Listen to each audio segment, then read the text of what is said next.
Welcome to Medieval History Channel 97, where the echoes of the past come alive. Step into the world of knights, castles, and forgotten legends as we journey through time together. Let history speak.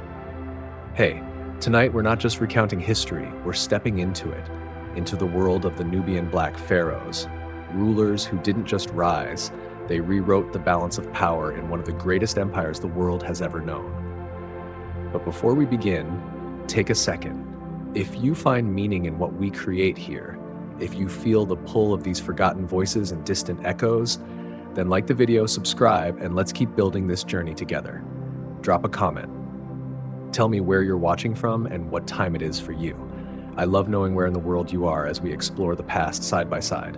Now, dim the lights. Let the quiet hum of a fan fill the background. Settle in. This isn't just a story, it's a return. You open your eyes. It's the 8th century BCE, and you are not ordinary. You are Pie, a man about to become more than king. You're destined to be Pharaoh, the first Nubian ruler of Egypt's mighty 25th dynasty. The morning sun slips through the stone lattice of your palace in Napata. Its golden light stretches across the sandstone floor, dancing like a silent hymn to beginnings. Outside, the Nile murmurs. Soft, eternal, sacred, it breathes life into your kingdom, into your people, into you. Today, you stand at the edge of history.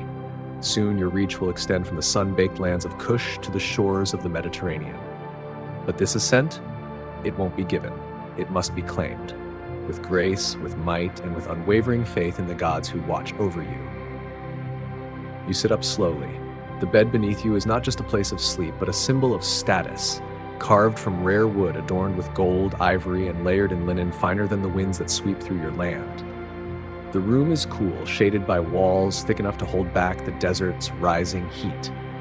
Your ancestors understood the rhythm of this earth. They built with intuition, not just stone. A servant enters quietly, eyes lowered, reverence in his voice. Great one, the day awaits your divine presence. You rise, and already you feel it, the invisible weight of command pressing gently against your spine. This isn't a normal day. Today you prepare for the campaign that will shift the fate of empires. Today you move toward Egypt, not as a foreigner, but as a rightful heir to ancient thrones. Two attendants step forward. The morning rituals begin, not out of vanity, but of devotion. Every gesture, every step, every breath is woven with meaning. First comes purification. Sacred water drawn from the Nile is poured into a gleaming golden basin. As it streams over your hands, a priest chants prayers to Amun-Ra, the sun god, the protector of truth, the force that pulses through every breath of Kushite life.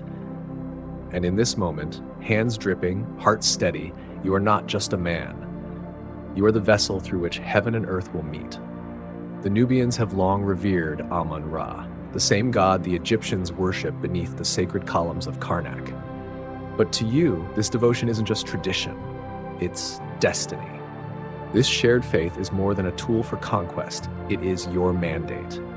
You do not march northward as a mere invader. No, you carry the weight of divine restoration. In your eyes, Egypt has fallen into spiritual decay, and you are the vessel chosen to realign it with cosmic order. You are not here to conquer, but to redeem. Then comes the ritual of your preparation, a moment both intimate and regal. Oils and perfumes, rich and rare, are massaged into your skin with silent reverence. Each drop carries the scent of faraway lands. Lebanese cedar, myrrh from Punt, spices from Nubia's southern borders, and floral resins traded along Mediterranean shores. Their presence on your skin whispers of a kingdom that touches horizons, of a legacy woven through distant lands. The palace attendants glide around you, their movements quiet, intentional. They do not speak, they do not need to. Each gesture is part of a sacred dance rehearsed over generations. The finest oils are reserved for you alone.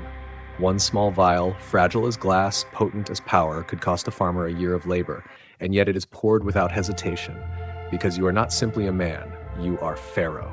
Next comes the attire of rule. You feel the linen first. The kilt is cool, impossibly smooth, spun from the finest threads your kingdom offers. Then the sash, wide, vibrant, heavy with embroidery. Every pattern, every color carries meaning. The sun's path, the river's flow, the god's protection. These are not just clothes, they are living symbols of your sovereignty. Gold follows, sandals molded to your feet, collars that shine like captured sunlight, armbands and bracelets dense with protective inscriptions and sacred geometry. When you wear them, you do not merely adorn yourself, you invoke something. Power, protection, legacy. Finally, the crown, the double crown, is lifted into view, a union of Upper and Lower Nubia, a symbol of your dominion. It is heavier than it looks, its weight pressing into your scalp like a second skull, a constant reminder that rulership is never light. But you lift your chin and steady your breath. To lead is to carry this weight without flinching. By the time you're fully adorned, the morning has long matured.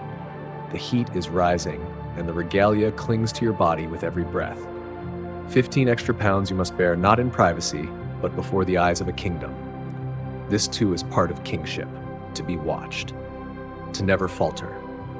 The council awaits, Great One, the chief steward says, his voice low and reverent as he bows. You nod, and with a measured pace you walk toward the great hall. A pharaoh does not rush. Each footstep is choreography, every gesture a sermon. The way you hold your shoulders, the angle of your gaze, all of it speaks to your people. A hurried stride might whisper of fear. A drooped shoulder might sow doubt. To rule, you must appear eternal, untouched by fatigue, unshaken by uncertainty. The performance of divinity is endless. As you enter the great hall, silence falls like a curtain. Stone pillars rise like ancient trees, their tops blossoming into carved papyrus, reminders of life and resurrection. Light pours through high windows, casting golden beams upon the painted walls. There your ancestors live again in vivid scenes, kneeling before gods, lifting blades in triumph, offering grain and justice to a grateful land. And now you stand among them, alive, crowned, chosen, and watched by all. Your advisors bow low, their foreheads pressed to the cool stone floor as you ascend the steps and settle onto the throne. It's not just a seat, it's a statement. Carved from dark, ancient ebony and gilded in gold, its arms curve into lion heads that seem to watch over the chamber, silent sentinels of power and protection. Rise, you say, your voice steady, commanding, yet echoing with something deeper. A weight, a destiny. As they stand, the air shifts, the council begins. In moments you are immersed, not in ceremony, but in the raw heart of leadership, military strategy, religious concerns, delicate alliances and broken loyalties. You quickly realize, being pharaoh isn't about grandeur. It's about bearing the burden of decisions that shape empires. It's about holding the line between chaos and order. Your general Teanak steps forward, holding a scroll of papyrus marked with ink and urgency. Divine One, he says, his voice low but firm, our scouts report that Egypt is fractured. The local princes quarrel endlessly. Their unity is gone. He points to names that once echoed with greatness: Memphis, Thebes, Heracleopolis, now reduced to fragments on a divided map. You study them in silence. A nation that once eclipsed the sun itself has dimmed into disarray. Its third intermediate period, they'll call it one day, but for you, it's the present. And it's fragile. Once, Egypt ruled Nubia. But now, the tide has turned. History has opened a door, and you are standing in its threshold. And the Temple of Amun at Karnak, you ask quietly, not just for strategy, but for something sacred. Your high priest bows slightly. The priests are uneasy, he says. The rituals go unattended. The sacred balance is faltering. They long for a ruler who still believes in the old ways. You nod. Not out of ambition, but understanding. This is not a conquest. This is a calling. You are not marching north as a tyrant, but as a servant of Ma'at, the divine force of truth, harmony, and rightful order. You will not invade. You will restore. As the council continues, your resolve hardens. Reports confirm that your army is nearly ready. And at its core, the Nubian archers. The bowmen of Kush, warriors whose precision is the stuff of legend, fearless, unerring, loyal. You gaze out beyond the chamber's open doors toward the horizon. Egypt lies ahead. Broken, yes, but waiting, not just for a ruler, for a renewal. And you will answer, these warriors, your warriors, can strike from distances that other armies wouldn't dare dream of. Their arrows don't just fly, they sing through the air with deadly precision, guided by skill, honed over lifetimes. Your personal guard, drawn from the finest among them, stands silent and watchful along the edges of the hall. Their presence is not just protection, it is a symbol of power, discipline, and unbreakable loyalty. But even the sharpest arrows and the strongest arms cannot guarantee a pharaoh's legacy. To rule, truly rule, you must carry more than a weapon. you must carry the sacred weight of the gods. The Oracle of Amun at Jebel Barkal has spoken favorably of your campaign, the high priest intones, his voice echoing slightly in the hushed chamber. Jebel Barkal. You know it well, the sacred flat-topped mountain, its peak rising like a serpent poised to strike when seen from the west. Its silhouette is burned into your memory as if etched by divine fire. This place is not just stone and sand. To your people, both Nubian and Egyptian, it is holy ground, the southern home of Amun-Ra himself. The temple nestled at its base has stood for generations, a place where gods and mortals speak through dreams, omens, and the voice of the oracle. And now it speaks in your favor. When do we march north, you ask, voice calm, measured, though inside something stirs. With the next full moon, divine one, a general replies, bowing deeply. The river will serve us well. You nod. The timing feels right. The rhythm of the Nile, the pull of the stars, the whisper of destiny. It is all aligning. The council rises, but your duties are far from over. Next comes the temple, your daily offering to Amun-Ra, the god who watches your every step, whose favor is both a blessing and a burden. There is no pause in the life of a pharaoh. Every hour is a woven ritual of sacred rites, decisive rulings, and the careful choreography of power. You stand. Attendants close in, cloaking you in ritual silence as you move through the halls toward the blinding world outside. And then the heat, like a living force, greets you. It wraps around your skin, pressing down like the hand of the sun itself. The stones beneath your feet radiate with intensity, and the air shimmers in waves. It is not yet noon, but the desert already roars with light. Your people are waiting. They kneel as you pass, thousands of eyes lifted in awe, fear, reverence. You are not simply a ruler to them. You are more. You are divine, a god made flesh. And that truth is heavier than any crown, because every joy they know, every harvest, every rising Nile, they believe it flows from you. In every drought, every famine, they will whisper it was you the gods turned from. This is what it means to be Pharaoh, to walk between earth and sky, to be worshipped and watched, adored and judged. And yet you walk forward, head high, because this is your destiny, and destiny waits for no one. The procession winds slowly through the heart of Napata, your capital, your pride, your legacy in motion. The city hums with life. Well-crafted mud brick homes line the streets where ordinary citizens gather to catch a glimpse of you. Beyond them, the grand stone residences of nobles rise in quiet dignity. Temples carved with stories of gods and kings cast long shadows in the morning light. The markets overflow with color and sound, the sharp scent of spices, the shimmer of gold from the eastern desert, the smooth curve of ivory from the south. Traders call out, their voices layering into a rhythm as familiar to you as your own heartbeat. Napata is no longer just a city, it's the pulse of a kingdom, a beacon of prosperity at the crossroads of the world. You feel it, the pride. Deep in your chest, it swells. Every stone, every trade route, every marketplace echoes the ambition and wisdom of your reign.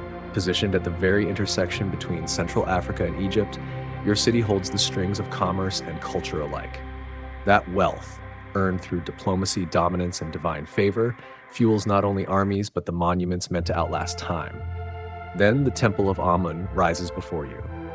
Its towering pylons cast cool shade over the street, the architecture unmistakably Egyptian, yet undeniably Nubian too. This fusion is no accident. It's a declaration that your kingdom is not a pale imitation, but a living dialogue between two ancient worlds.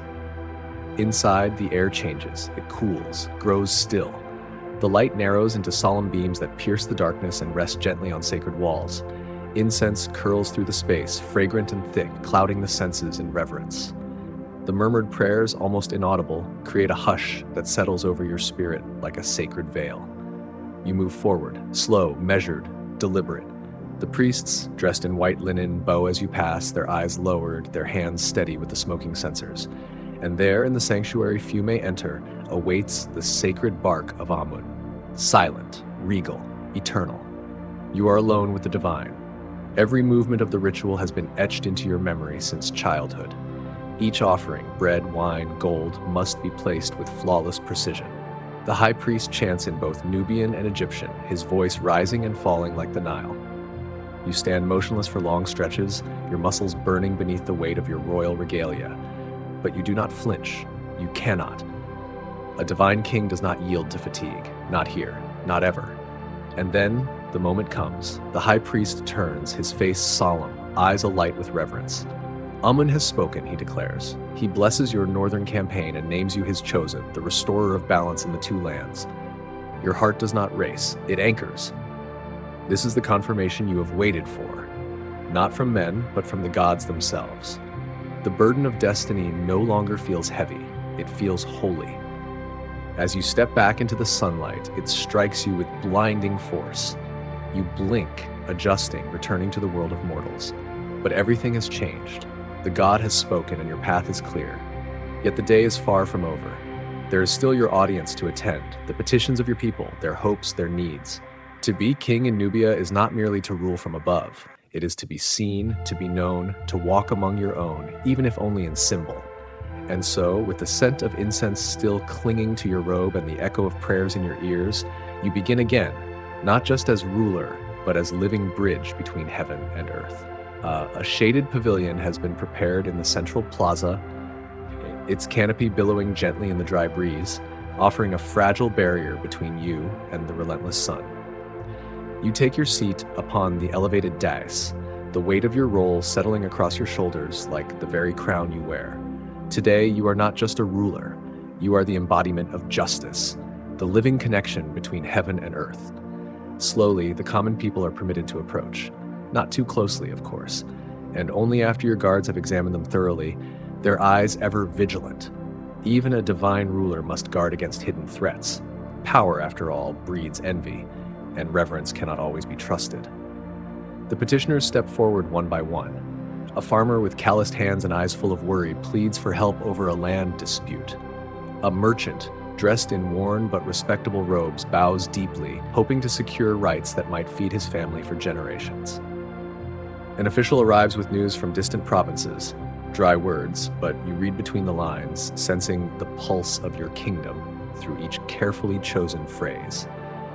Each of them trembles in your presence, and in a quiet, almost sorrowful way, you realize this may be the only time they will ever lay eyes upon their pharaoh. One moment, one chance to be seen and heard. You listen, not just with authority, but with humanity. A dispute between two village headmen draws your focus.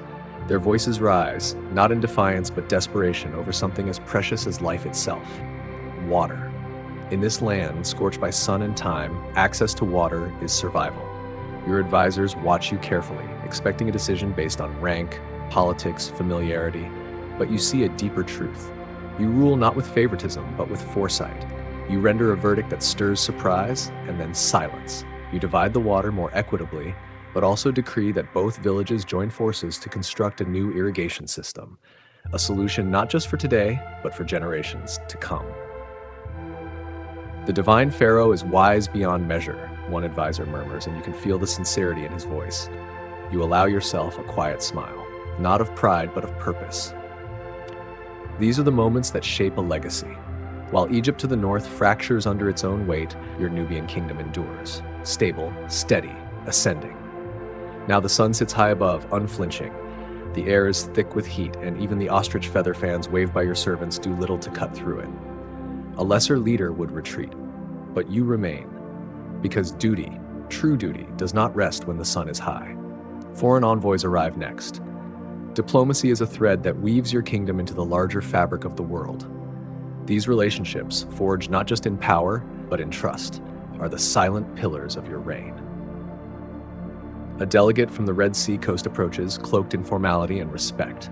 He bears gifts, spices that perfume the air, silks that shimmer like riverlight, and a cage of birds whose feathers blaze in colors unknown even to your skies. His eyes search yours, not with arrogance, but with hope, the hope that his people too might be part of something greater.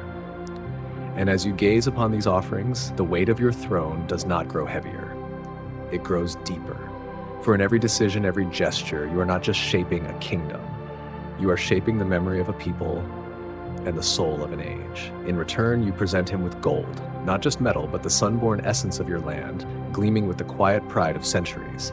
Alongside it, you offer ivory smooth as river-worn stone, and pottery shaped by the hands of artisans whose skills speak of generations of inherited beauty. The diplomatic exchange is more than politics. It's a performance, a dance. Discussions spiral through topics of tariffs, protected trade routes, and shared defense against desert raiders. But beneath each word lies power, legacy, and the fragile trust between empires. You guide the conversation with the calm assurance of someone born to rule, someone who has carried the weight of destiny since childhood. Every phrase is carefully chosen, an offering of wisdom, but never weakness. When the envoy finally departs, awe still lingering in his eyes, your chief steward approaches with the soft gravity of duty. "Divine One," he murmurs, "the royal architect awaits your approval for the new temple designs." You pause. The sigh that rises within is quiet, unseen, the kind of sigh only a ruler knows. Kingship is never just about glory, it is responsibility without end. Soon, scrolls are unrolled before you, fragile parchment holding the bones of eternity. The proposed temple complex is more than architecture, it's vision carved in stone, towering pylons to touch the heavens, columned halls where silence will echo with prayer, sanctuaries born from sacred geometry. The central sanctuary, the architect says reverently, will align perfectly with the rising sun on the day of your coronation, Great One. You trace the lines with your eyes. You feel the weight of it, not just the labor of thousands, but the meaning. These monuments are not vanity, they are mirrors of the cosmos, sacred vessels of divine truth. In building them, you are not just remembered, you are eternalized. Through stone and symmetry, you bind heaven to earth. You suggest refinements, a slight shift in orientation, an adjustment in layout. Then, you give your approval. The foundations of legacy will soon take form, and with them, another piece of your dream. A kingdom that sings from Kush to the sea. Outside, dusk has begun its descent. The light turns honeyed, washing the city in a golden calm. But there is no rest. Not yet. In a guarded chamber, your war council awaits. Strategy, not sentiment, must guide the final hours of your day. You enter to find your generals hunched over maps etched with possibility and peril. Every inch represents sacrifice. Each mark is a choice. The campaign north will not just determine victory, it will define who you become. You stand over the table, eyes sharp. The gods have granted you vision, and now you must turn vision into fate. "We will sail north with the main force," your commander begins, his finger tracing the serpentine line of the Nile on a worn map. His voice is calm, calculated. Smaller units will move by land, securing key positions along the route. You nod, but your mind is already racing ahead. This isn't just strategy, this is legacy. Our intelligence suggests the Egyptian forces are divided, unprepared for a coordinated attack. You lean forward, your gaze steady, asking sharp, deliberate questions. What of the supply lines? Which Egyptian nobles might turn if approached with the right promise or the right pressure? And if resistance is fiercer than expected, what contingencies have we prepared? There's a pause. A flicker of respect passes between you and your generals. In this moment, you're not just a symbol, a divine figurehead cloaked in myth and prophecy. You're a leader, a mind sharpened by duty, not dulled by luxury. The council ends in solemn ceremony.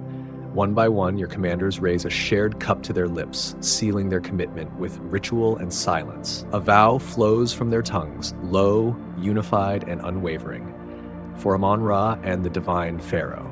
Their voices echo against the stone, echo into memory. When the council dissolves, you retreat, finally, to your chambers. The weight of the crown is lifted from your brow, replaced by lighter robes. Your shoulders, for a moment, feel bare. Human.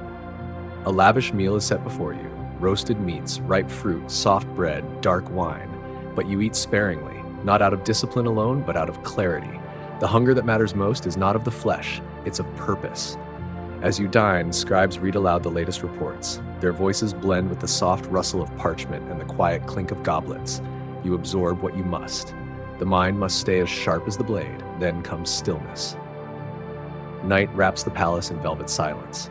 You step onto your balcony alone at last, and the world feels infinite. Below you, the city sleeps. Above, the stars keep watch. And in between, the Nile glistens silver under the moonlight, an eternal thread stitching past and future. You breathe deeply. You are no longer the ruled. You are the ruler. Nubia will rise, not as an echo of Egypt, but as its equal, as its sovereign. You carry the weight of more than a crown. You carry the story of a people who have waited generations for this moment, And though the centuries ahead may blur or even bury the truth, though some may forget that Nubia too was mighty, you know. And that knowing is enough. For now, the only thing that matters is the path ahead, and you will walk it, with fire in your heart and history at your back. As you finally prepare for sleep, the air is thick with incense and quiet invocation. The ritual prayers, softly chanted, feel less like words and more like a protective lullaby passed down through generations. Beside your bed, amulets are carefully arranged, not merely as objects but as sacred guardians keeping watch over your slumber. Even in rest, you are not alone. The divine is ever present, woven into the fabric of your every breath, your every pause. You close your eyes, the weight of the crown pressing against you, even in the silence of the night. Tomorrow looms large, a new day of endless decisions, sacred duties, and the quiet anticipation of a campaign that will not only reshape borders, but redefine legacy. You are poised to become the first Nubian pharaoh of Egypt's 25th dynasty. A remarkable reversal, a turning of tides that have long flowed in one direction. But as your body begins to surrender to sleep, your final thought is not of glory or conquest. It is of the burden, quiet, invisible, and immense. The true challenge of being pharaoh isn't the rituals or the robes. It is carrying the weight of destiny in your chest, like a fire that refuses to dim. You are no longer just a man. You are history's hinge. And every choice you make will ripple across centuries. Outside, the breeze whispers through the palm trees, a soft hush against the sandstone walls. The rhythm of the night wraps around you like a cloak. You drift into sleep, knowing that with dawn, the path before you will stretch wider, heavier, more consequential. And then, morning. It arrives not gently, but with the sharp precision of desert light slicing through your chamber window.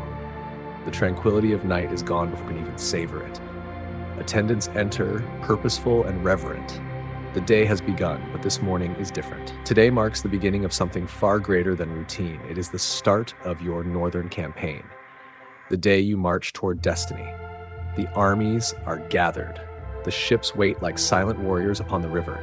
The oracles have spoken, and the gods have nodded their approval. This is no longer preparation. This is execution. You rise.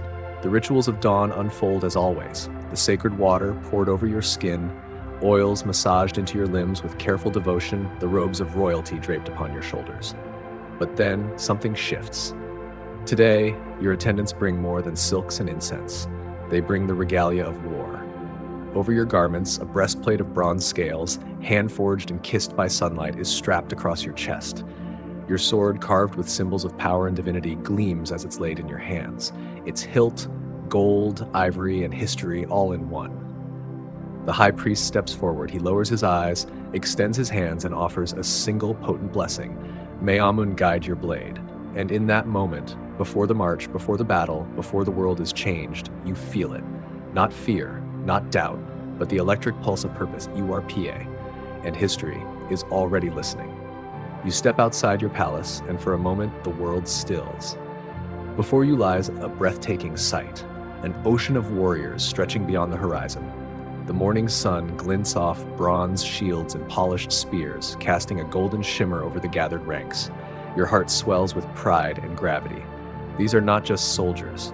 They are your people, sons of Nubia, prepared to fight, to protect, to restore. At the heart of this army stand the legendary Nubian archers, elite among elites. Their bows, as tall as the men who wield them, pulse with silent power. Each archer holds his stance with unwavering discipline, eyes sharp, spirits anchored.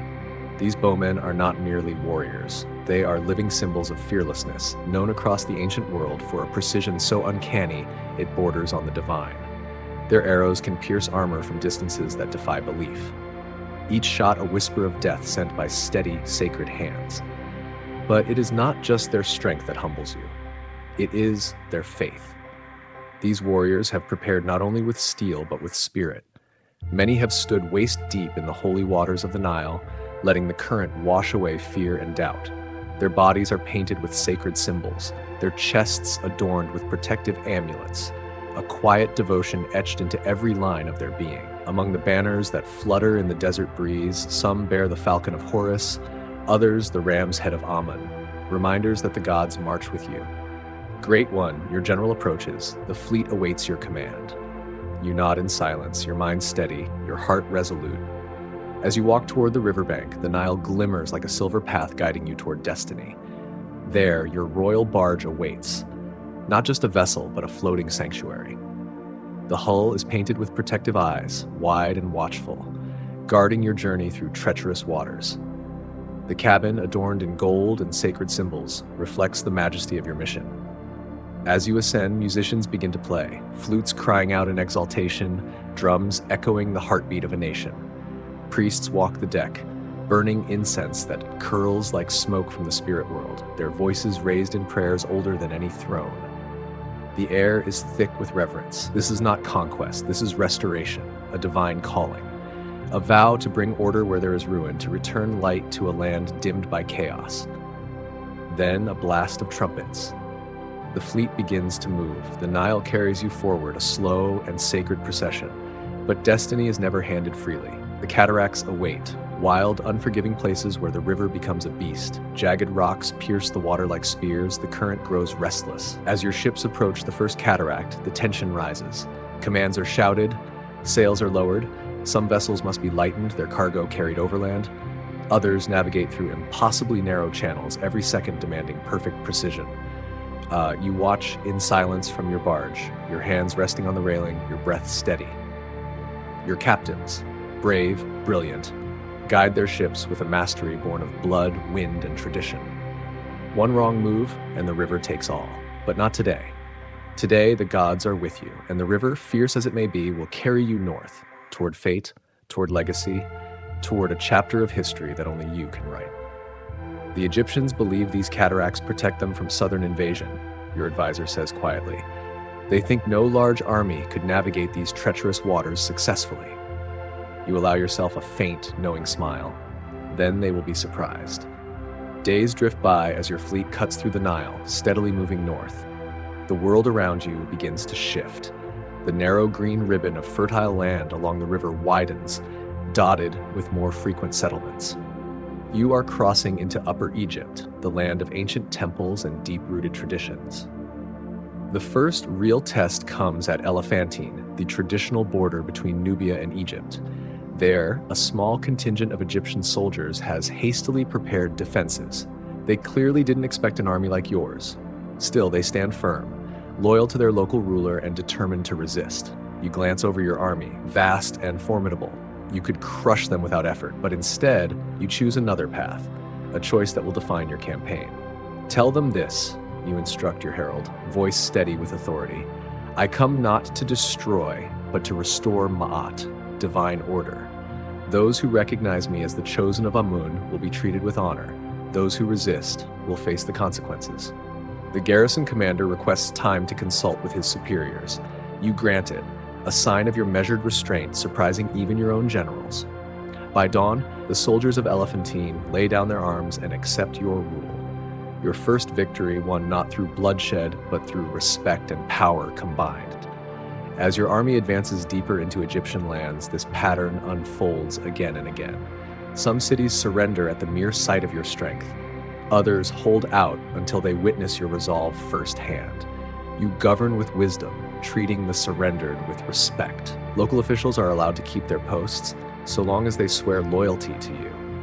But those who stubbornly resist soon feel the full might of your forces. Then comes Thebes, the beating spiritual heart of Egypt. A city ruled not just by kings, but by priests devoted to Amun. The priests grow uneasy. Northern princes have long neglected the sacred traditions, stirring unrest. You send envoys to Karnak's high priest, bearing a message carefully crafted. You come as protector, guardian of true worship and divine order. Your words carry weight. This delicate diplomacy will shape the fate of your rule. This message resonates deeply with the priests. They have long heard whispers and tales of your unwavering devotion to Amun and the magnificent temples you have raised at Napata. The high priest himself steps forward to greet your ship as it glides into the harbor of Thebes. He bows. Not the deep, prostrate bow your Nubian followers offer, but one of measured reverence, filled with genuine respect. The oracle has spoken, he declares solemnly. Amun welcomes his son from the south. This spiritual endorsement is a force more potent than the sharpest sword. With the backing of the Karnak priests, your claim to Egypt's throne is no longer mere ambition. It carries the sacred weight of divine approval. At the Temple of Amun, you make lavish offerings, each gesture a silent prayer and a public statement, demonstrating your devotion and cementing your role as the god's chosen representative on earth. For days, you remain in Thebes, immersing yourself in religious rites that echo through grand halls, mingling the scent of incense with the murmurs of chanting priests. Yet beyond these sacred walls, the local nobles and city dwellers watch you with a mixture of curiosity and disbelief. Many have never gazed upon a Nubian so close, much less one who claims the mantle of Pharaoh. You feel their eyes on you, scrutinizing every gesture, every word. So you carry yourself with a regal grace, every public moment a careful dance of power and respect, honoring Egyptian traditions while radiating your own undeniable authority. They seem surprised that we are civilized, one of your Nubian commanders remarks dryly, a hint of irony in his voice. Let them be surprised, you respond calmly. Soon they will learn that our civilization is as ancient, as rich, and as sophisticated as their own. With Thebes secured through both diplomacy and spiritual alliance, your campaign presses onward. The next great obstacle looms at Hermopolis, a city ruled fiercely by Prince Namlot. Unlike the priests who have welcomed you, Namlot refuses to bow without resistance. The siege that follows becomes a crucible for your military command. Days stretch into nights as your forces encircle the city, cutting off supplies, tightening the noose. Siege engines groan under the hands of your engineers, launching relentless assaults. Your archers keep the defenders pinned, their arrows a constant reminder that surrender is the only path forward. At last, faced with the certainty of defeat, Namlot sends forth a messenger seeking terms. You enter the city not as a conqueror driven by vengeance, but as a ruler mindful of the future. You command restraint among your soldiers, no looting, no harm to civilians. This mercy speaks volumes. It signals a new era, one where order and stability will replace chaos and ruin. Within Namlot's palace, your eyes are drawn to a splendid collection of horses. These noble creatures have always held a special place in your heart. To you, they embody grace, strength, and dignity, worthy of reverence beyond mere utility. When you learn that Namlot's horses have been neglected during the siege, deprived of water and food, a rare surge of anger breaks through your royal calm. This momentary crack in your composure speaks volumes about your values. You failed to care for these innocent creatures, you say sharply to Namlot. This negligence reveals a deeper flaw in your character than any military defiance. Without hesitation, you command your own grooms to attend to the horses immediately, ensuring they receive the care they deserve. You make a deliberate note of this incident for the victory stele you will later commission, an unusual but telling detail that highlights your personal sense of justice amid the sweeping saga of conquest. As your campaign pushes northward, tales of your mercy toward those who surrender spread ahead of your forces. Several cities choose submission over bloodshed, yet the greatest trial looms ahead. Memphis, the ancient administrative heart of Egypt, held by a coalition of northern princes led by the formidable Tefnachte. Memphis stands strong, its massive walls a daunting barrier, guarding a strategic position on the Nile. A direct assault promises heavy losses, perhaps even defeat. But your reputation is not only built on strength, but cunning. Under the cloak of night, you dispatch part of your fleet to approach from an unexpected angle. At dawn, your main force launches what seems a frontal attack on the city gates, a bold distraction. As defenders pour their efforts into repelling this threat, your hidden troops land at a weaker section of the city's defenses. The battle is fierce and quick. Your soldiers breach the walls, combat erupts through the streets. You have ordered strict protection for temples and civilians alike, but the enemy's soldiers receive no mercy. By midday, the defenders lie defeated or have surrendered. You enter Memphis in triumph, a Nubian king ruling Egypt's ancient seat of power. Yet you know this victory is but the first step.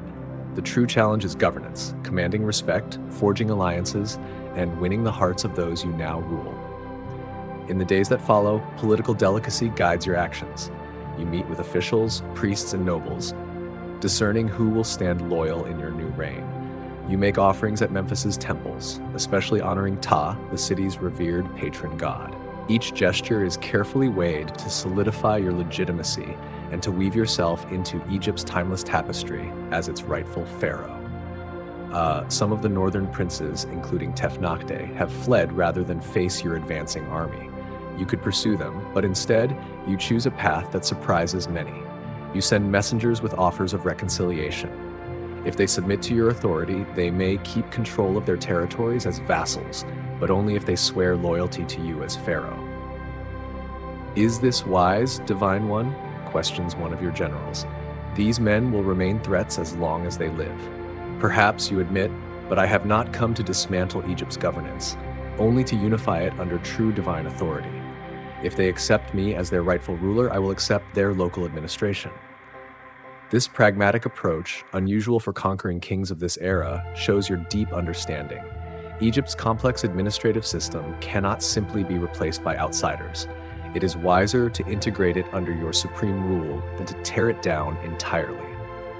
Remarkably, most of the princes accept your terms, swearing oaths of loyalty. One, too proud to submit in person, sends tribute and a written oath instead. You accept this compromise, a testament to both your strength and flexibility. With Egypt now, at least nominally, united under your reign, a new challenge emerges: how to govern this vast land while maintaining your power base in Nubia. The distance between Memphis and Napata stretches over 1,000 miles along the winding Nile. No single ruler can be present everywhere at once. You devise a governance system that will define Kushite rule over Egypt. You will travel personally between key centers, dividing your time between Egypt and Nubia. Trusted family members and officials will act as your representatives across the regions. Egyptian administrative structures will remain mostly intact, but now they answer to you. At Memphis, you commission a victory stele, a stone monument, etched with the story of your conquest. Written in hieroglyphics, it narrates your campaign, highlights your devotion to Amun and other gods, and proclaims your legitimacy as pharaoh. This victory stele of PA, as historians will later call it, becomes one of the most significant records of your reign. With the political situation in Egypt finally stabilized, you make a choice that catches many of your commanders off guard. Rather than solidifying your personal rule by remaining in Egypt, you declare your intention to return to Napata, your original capital, the heart of Nubia. The conquest is complete, but our homeland requires the pharaoh's presence, you explain with quiet conviction. My nephew Shabaka will remain in Memphis as my representative. This decision reveals the essence of your kingship. Unlike many conquerors who forsake their origins to bask in the wealth and prestige of new lands, you maintain an unbreakable bond with Kush.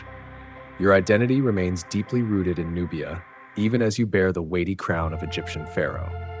Before your departure, you make a pilgrimage to the ancient pyramid complexes at Giza and Saqqara.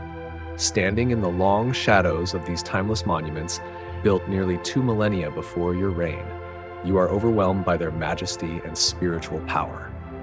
The stones seem to whisper stories of kings past, their secrets carried on the desert winds. These visits ignite a vision within you, a resolve to revive pyramid building for royal burials. Though the Egyptians abandoned this tradition centuries ago, you know it will become a defining legacy of your dynasty, bridging past and future. The journey back to Napata is arduous, yet triumphant. At every city along the Nile, crowds gather to celebrate your return. Your conquest has brought long-sought stability after decades of chaos. For many ordinary Egyptians, regardless of your foreign origins, your rule is a beacon of order and hope. Arriving at Napata, your first act is to visit the great temple of Amun at the foot of the sacred mountain Jebel Barkal. There, in a ceremony rich with reverence and pageantry, you dedicate the spoils of your Egyptian campaign: gleaming golden statues, exquisite jewelry, rare materials, and treasures seized from conquered lands. This offering is more than a display of wealth. It is a profound statement of piety and gratitude. You share your victories with the gods, acknowledging their role in your success. In the years that follow, your vision takes shape through an ambitious building program across both Egypt and Nubia. Temples rise from ruins, palaces grow grander, and new administrative centers emerge in key cities. These constructions serve many purposes. honoring the gods, providing livelihoods for thousands, and casting a lasting shadow of your dynasty's power and divine legitimacy across the land. A particularly significant chapter in your reign unfolds at the Temple of Amun at Jebel Barkal. Here, you breathe new life into an already majestic complex, expanding its sanctuaries and erecting monumental gateways that rise like steadfast guardians of faith. This temple becomes far more than stone and mortar. It is the spiritual heart of your kingdom, a sacred sanctuary where the rich traditions of Egypt intertwine with the proud identity of Nubia. Your vision brings forth a remarkable innovation: the royal pyramids. Though smaller and less grandiose than the towering pyramids of Giza, these steep-sided monuments at El Kuru near Napata carry a profound symbolism. They forge an unmistakable link between your Kushite kingdom and the ancient Egyptian legacy, a visual testament to your dynasty's rightful place in history. Life as the ruler of the two lands is a tapestry of challenges and responsibilities woven tightly together. You must honor and preserve the distinct cultures of both Egypt and Nubia, yet also cultivate a unity that binds these diverse peoples into one kingdom. Religious legitimacy is paramount. Your sacred duty to the gods must be clear and unwavering in both lands. Meanwhile, vigilant against rebellion or foreign threat, your watchful eye never falters. Your days follow a rigorous rhythm. At dawn, purification rituals and prayers cleanse your spirit, preparing you for the duties ahead. Meetings with officials from across the empire fill your morning as you pore over reports on agriculture, taxes, military strength, and diplomatic ties. Justice demands your direct attention as well, and you personally preside over important legal cases, setting the standards by which others govern. Religious ceremonies punctuate your life with sacred purpose. As a divine king, maintaining favor with the gods is not optional, but essential. Your presence at festivals and offerings at temples mark the sacred calendar, weaving your rule into the eternal fabric of the divine. Your gaze also turns to the tangible, building projects that will outlast generations. Reviewing architectural plans, visiting sites where stone meets sky, you make decisions on materials, designs, and inscriptions. These creations must be flawless expressions of your royal ideology and spiritual devotion, monuments that will speak to millennia yet to come. Despite your triumph in conquering Egypt, your Nubian roots remain vivid and unforgotten. Your royal imagery blends the symbols of both worlds. You wear Egypt's double crown, yet you bear Nubian royal marks with pride. In your official decrees, Egyptian hieroglyphics and Meroitic script flow side by side, embodying the dual soul of your reign. This duality extends to your personal life. Your primary wives hail from noble Nubian lineages, anchoring your connection to your homeland's elite. At the same time, strategic marriages with Egyptian noble families weave bonds of loyalty and alliance, ensuring your dynasty's strength through shared blood and mutual respect. In these intertwining threads of culture, power, and devotion, your legacy as ruler of the two lands is not just forged, it is immortalized. In your hands rests the future, a future forged through the blending of two great cultures. Your children are raised in the delicate balance of Egyptian rituals and Nubian traditions. They memorize sacred Egyptian texts and master the intricate administrative systems. Yet their hearts beat with the language and spirit of Nubia. This bicultural heritage is not just education, it is preparation. A preparation to lead an empire woven from many peoples, many stories. Years have passed, and the weight of your crown presses heavier with time. What once seemed a distant dream has become reality. A Nubian dynasty reigning over Egypt, not by sheer force, but through sacred legitimacy. Your leadership, your wisdom, your unwavering devotion have earned you a place among the true pharaohs. Your name, Paite, Pianki, stands proudly alongside those of native rulers in the annals of history. As twilight approaches your reign, your thoughts turn to the future. Succession is more than a plan, it is a solemn duty. Your nephew Shabaka, steady and proven in Memphis, stands ready to inherit your legacy.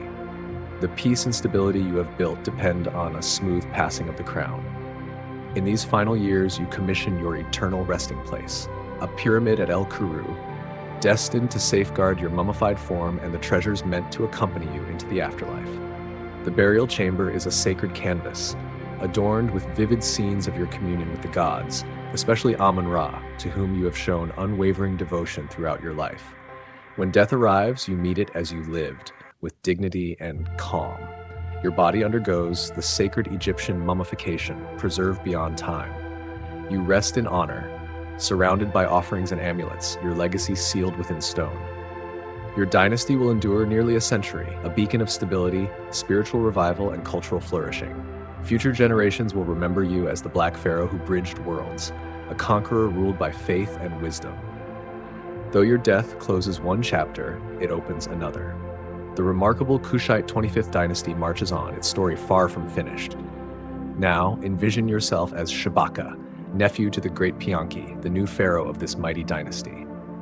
The double crown awaits you, a symbol heavy with the same challenges your uncle once faced, balancing two vibrant cultures, embodying divine authority, and defending an empire vast and varied from threats within and beyond.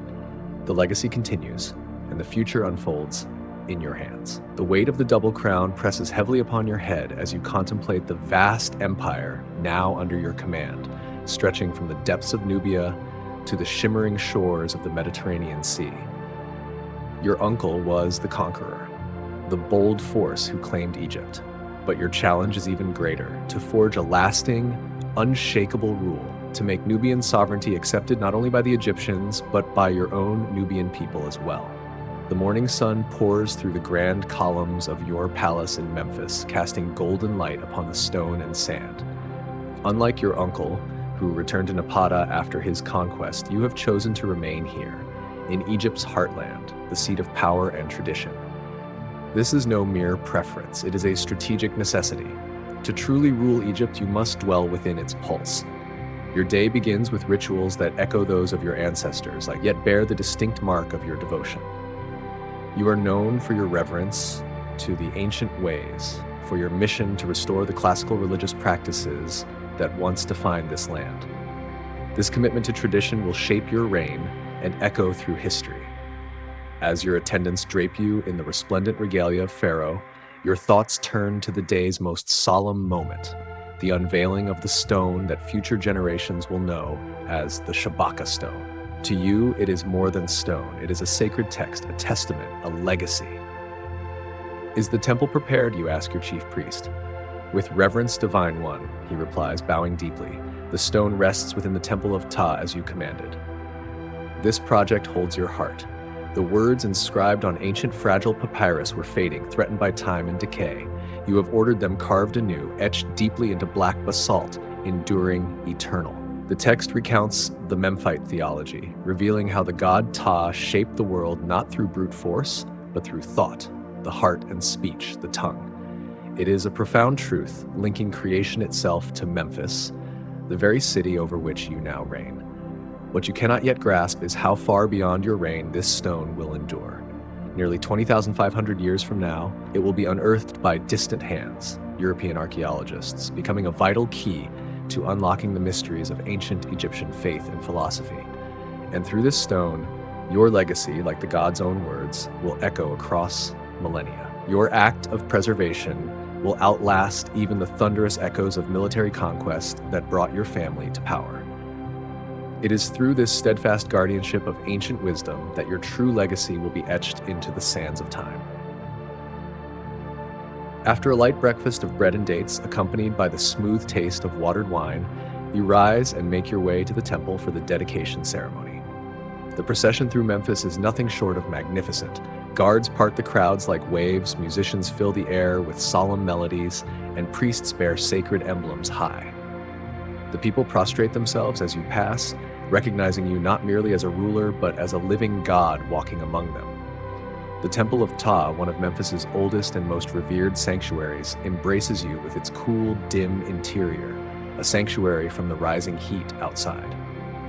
Incense smoke curls lazily toward the vaulted ceiling as the priests chant ancient prayers, their voices weaving a sacred tapestry of sound. There, in the main hall, the stone you commissioned stands proudly. Its polished black surface gleams in the flickering light of oil lamps, a silent testament to your dedication. The ceremony unfolds with measured grandeur. Offerings are presented, recitations fill the air, and when it is your turn, you read aloud portions of the sacred text. Your voice resonates, strong and clear, reverberating through the temple chambers, echoing your solemn promise. By preserving this ancient wisdom, you send a powerful message. Though Nubian by birth, you are the rightful guardian of Egypt's enduring traditions. When the ceremony concludes, you return to the palace where the wheels of governance turn ceaselessly. Your style of rulership is different from your uncle's. Pai was a warrior king, securing power through strength and conquest. You, however, are a scholar king, nurturing cultural and religious revival, believing in the quiet power of restoration. Both approaches are vital threads in the tapestry of your dynasty's strength. Reports flood in from across the realm. Tax collection proceeds smoothly, providing the wealth necessary for your grand building projects and sustaining your army. The Nile's floodwaters have been generous this year, promising bountiful harvests ahead. Local administrators, mostly Egyptians you have wisely retained, report peace and acceptance under your rule. Yet, even amid stability, challenges stir. A noble from the Delta whispers dissent, questioning whether a Nubian can truly embody the legitimacy of Pharaoh. The question hangs heavy in the air, a test not just of authority, but of identity. You stand at a crossroads. The path you choose now will shape not only your reign, but the very soul of your dynasty. You command with quiet resolve, bring him to Memphis, not in chains, but with honor. I will show him that I am more devoted to Egyptian traditions than he is himself. This decision reveals the essence of your rule, a reign grounded in cultural authority rather than raw force. You grasp that the Kushite dynasty must win respect and acceptance by embodying Egyptian values, especially those rooted in religion. Later that day, you convene with the architects guiding your grand projects. Temples across Egypt rise under your vision, their stones breathing new life into ancient gods. Your attention centers on the great temple complexes at Karnak and Luxor in Thebes, Egypt's spiritual heart. The chief architect presents meticulous papyrus plans for the new hypostyle hall at Karnak, promising its completion before the next inundation. You nod, a quiet satisfaction settling within you. These monumental constructions serve many purposes, honoring the gods, providing livelihoods for thousands, and broadcasting the strength and piety of your dynasty. The subtle Kushite touches, the unique column styles and ornate decorations you've woven into these edifices will stand as lasting signatures of your reign for generations. As the day fades, your thoughts turn to another vital duty of a pharaoh: family. Your sister Amonis holds the esteemed title of God's wife of Amun in Thebes, a role blending religious authority with political power. Through her, you govern Upper Egypt, maintaining a steady grip on a region often prone to unrest. A messenger arrives bearing her reports, detailed accounts of ceremonies celebrated, administrative acts undertaken, and pressing political matters requiring your counsel. The god's wife of Amun traditionally remains celibate, symbolically wedded to the god himself, managing vast temple estates and wealth. By installing your sister in this sacred office, you secure not only spiritual legitimacy but also political loyalty. This strategic legacy, initiated by your uncle Pa, continues to strengthen your dynasty's hold. As night embraces the palace, you finally gather in the intimacy of family, a moment away from the grand theater of court. Your Nubian wife, Tibi-Kanaman, your children, and trusted relatives share the evening. The language shifts fluidly between formal Egyptian used for state affairs and the warm cadence of your native Nubian tongue. Here, beneath the flickering glow of lamps, the weight of empire lightens, revealing the human heart behind the crown. Your children grow up straddling two worlds, nurtured by the wisdom of Egyptian and Nubian traditions alike. They are living symbols of the bicultural future you envision, a dynasty that bridges histories and honors both heritages. Your eldest son, Shibitku, watches closely, absorbing every lesson you impart. In his eyes, you see the weight of the future, the promise that one day he will wear the double crown and carry forward your legacy. Later, in the quiet sanctuary of your chambers, you study a message brought from afar, from Assyria, the mighty empire rising out of Mesopotamia. Their king, Sargon II, offers formal greetings, yet beneath the politeness lurks a tension you cannot ignore. The Assyrians are extending their grasp across the Levant, the lands bordering your own realm, a buffer zone charged with fragile peace. We must watch them carefully, you say to your advisor on foreign affairs. For now, maintain cordial relations. but your voice hardens as you add, and strengthen our presence in the Eastern Delta and Sinai. You understand well, this Neo-Assyrian threat will grow, eventually becoming the greatest external challenge to Kushite rule in Egypt. Yet for now, it remains distant, a shadow on the horizon, something to observe with vigilance rather than fear. As night falls, you perform your private devotions, hands raised in prayer to Amun-Ra and the pantheon of gods who guide and protect. The devotion of the Kushite pharaohs is profound, your dynasty's very legitimacy founded on your sacred role as the divine intermediary, chosen by Amun to restore Ma'at, cosmic order. As sleep draws near, your mind reflects on the journey, the accomplishments achieved, and the battles yet to come. Your reign has been a beacon of stability, a revival of sacred traditions. You have woven Kushite rule tightly into the fabric of Egyptian religion, all while preserving the unique identity of your Nubian roots. The remarkable dynasty of the Black Pharaohs, begun by your uncle Paye, flourishes still under your careful stewardship. Years pass, as they always do, and when the final hour arrives, you meet it with the dignity of a king. Your body rests in a pyramid tomb at El Kuru, your Nubian homeland, honoring the royal customs begun by Paye. Your nephew, Shabaka, rises to take your place, the third Kushite pharaoh to rule Egypt's 25th dynasty. Though his reign is brief, he carries forward the path you and Paye forged, maintaining Kushite control, supporting the temples and priests, and watching warily as the Assyrian threat looms ever larger in the northeast. But it's his successor who will truly define the dynasty in both glory and tragedy. Now imagine that you are Taharka, the fourth ruler of the Kushite dynasty. You ascend to the throne as a young man, energetic and ambitious. Your predecessors conquered Egypt and established Kushite rule. You intend to raise the dynasty to even greater heights. Your coronation takes place at Tanis in the Egyptian Delta, a powerful symbol of your control over all Egypt, from its northernmost cities to the deep south of Nubia. The crown placed on your head represents not just political power, but a divine role. You are now the living embodiment of Horus, mediator between gods and humans, responsible for maintaining cosmic order. The early years of your reign fulfill your ambitions. You become the greatest builder of the Kushite dynasty, commissioning temples, palaces, and monuments across Egypt and Nubia. Your name will be found from the Delta to the fourth cataract of the Nile, inscribed on columns and statues that will endure for millennia. At Karnak, you build a magnificent colonnade in the temple courtyard, with towering columns topped by open papyrus capitals. Though time will eventually leave only one of these columns standing, it will remain an impressive symbol of your architectural vision, nearly 70 feet tall and covered in exquisite relief carvings. At Jebel Barkal, in your Nubian homeland, you expand the sacred complex dedicated to Amun. The temple of Mut, consort of Amun, is carved directly into the rock face of the sacred mountain. Inside, reliefs show you making offerings to the gods, affirming your rule through divine approval. Your building projects also include practical works. You commission new irrigation systems to boost agriculture.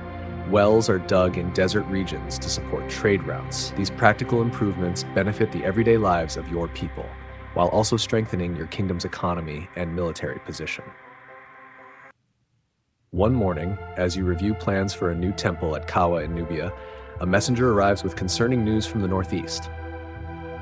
Divine One, he reports after prostrating himself, Assyrian forces have invaded the Levant in greater numbers than ever before. Several city-states that pay tribute to Egypt have appealed for our protection. This is the moment when external politics begin to dominate your reign. The Assyrian Empire, rooted in the ancient lands of Mesopotamia, has relentlessly expanded westward for decades. Now, under the iron rule of King Esarhaddon, their shadow looms directly over Egyptian interests, and ultimately, Egypt itself. Summoning your military commanders and advisors, you call an emergency council. Maps are unfurled before you, tracing the Levantine coast and revealing the steady march of Assyrian forces. For centuries, this region has stood as a protective buffer, a vital extension of Egypt's northeastern frontier. We must stand with our vassals, you declare, your voice firm after hearing the varied council. Prepare the army to march eastward. This pivotal decision sets in motion a chain of events that will define the twilight years of your reign. The first clashes with Assyrian troops bring success. Your army pushes back the invaders, shielding allied cities in the Levant. You commission monuments of victory to immortalize these triumphs, unaware that this respite is fleeting. Diplomacy swiftly takes center stage. You weave alliances with powers united by a common dread of Assyrian expansion. Among the most significant is your partnership with King Hezekiah of Judah, who courageously resists Assyrian domination. This alliance is chronicled in sacred texts still revered millennia later. The Hebrew Bible tells of how Tirhakah, king of Ethiopia, Taharka, came to Judah's aid against Sennacherib's siege of Jerusalem. It recounts the mysterious withdrawal of the Assyrian army following your intervention, a momentous diplomatic and military feat for your dynasty. Yet, despite early victories, the Assyrian threat intensifies. Their iron weapons and sophisticated siege engines outmatch your own, and their vast armies overwhelm.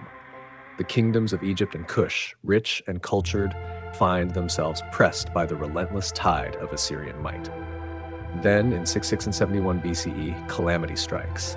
Esarhaddon unleashes a colossal invasion directly into Egypt. Your forces fight with valor, but the Assyrian war machine proves unstoppable. Memphis falls. Forced to retreat, you withdraw to Thebes. For the first time, the Kushite hold on Egypt trembles under a grave and unprecedented threat. The following months test the very limits of your reign. From Thebes, you gather your strength, reorganizing your forces with determined resolve. When word comes that Esarhaddon has withdrawn most of his army to confront challenges elsewhere, you act swiftly. Your forces surge northward, recapturing Memphis and reclaiming much of Egypt under Kushite control once again. But this triumph is fleeting. In 669 BCE, Esarhaddon returns, leading a new invasion. Though he dies during the campaign, his son Ashurbanipal carries the assault forward relentlessly. The Assyrian armies are overwhelming in number and ferocity. This time they push beyond Memphis, taking Thebes itself. The fall and pillaging of Thebes in 663 BCE marks a wound deep in Egypt's soul.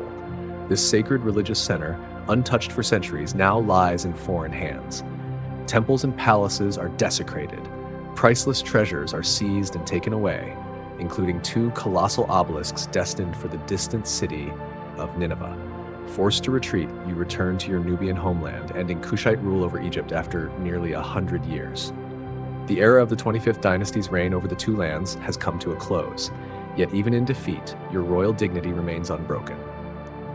In Napata and across Nubia, you continue to hold your place as Pharaoh, the divine king chosen by Amun. The final years of your rule are dedicated to fortifying your Nubian kingdom and safeguarding your dynasty's legacy. You commission new building projects in Nubia, especially at Nuri, where you establish a grand royal cemetery. Your pyramid there, larger and more majestic than those of your predecessors, will become your eternal resting place. Though Egypt is lost, history will remember you as one of the greatest kings of the 25th dynasty. Your architectural achievements, your military campaigns, and your cultural patronage leave an enduring imprint on both Egyptian and Nubian civilization. The religious revival you and your ancestors championed will echo through Egyptian culture long after Kushite political power fades. When your time finally comes, you are laid to rest with full ceremony in your pyramid at Nuri. Your successor, Tantamani, will make one last valiant attempt to reclaim Egypt, briefly seizing Memphis before being ultimately driven out by the Assyrians and their Egyptian allies. Your story, though marked by loss, is one of resilience, faith, and an unyielding bond between 2 great lands. The 25th dynasty's reign over Egypt may have ended, but its legacy pulses through the ages. For nearly a century, Nubian kings wore the pharaoh's crown, not as foreign conquerors, but as rightful rulers who restored stability, rekindled religious fervor, and nurtured cultural blossoming after long years of fragmentation.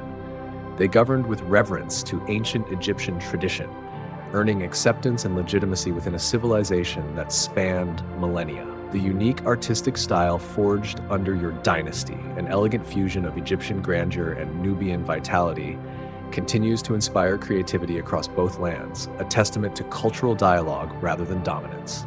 The sacred religious texts you preserved, especially the Memphite theology engraved on the Shabaka stone, safeguard ancient wisdom, ensuring it endures for generations yet to come.